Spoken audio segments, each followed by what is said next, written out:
So what might be the cause of this given problem?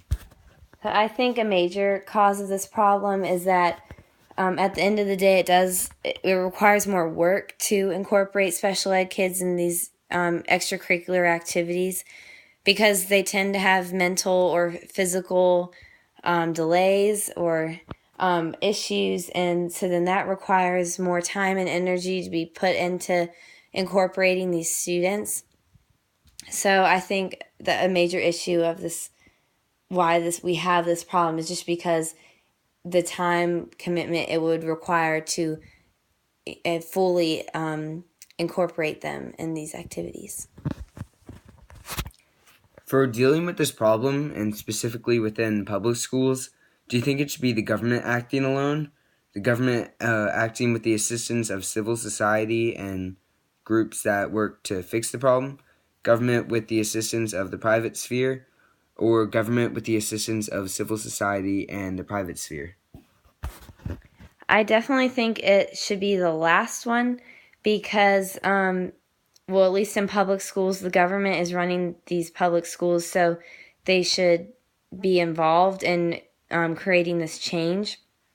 But at the same time, the government has a lot of obligations and other issues within schools that they have to address as well. So I think getting this at the as one of their priorities, you need to have private organizations involved that their sole purpose or focus is on special education or getting these students, the special ed students, involved in activities with non-special ed students. And all of these groups working together is what will create change the fastest. And then with dealing with this problem, what type of aspects could be implemented, such as clubs and rules and whatnot?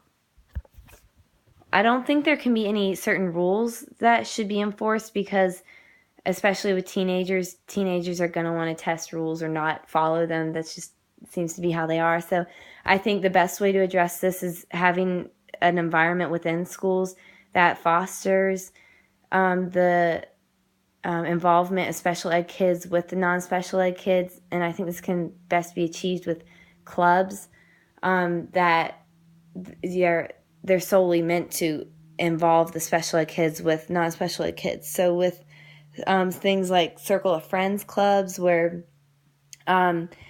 they eat lunch together and then get involved in activities together outside of schools, like the Big Feet meet, or having just like, watch a movie together after school, something like that. So then the other students within the school start to see that,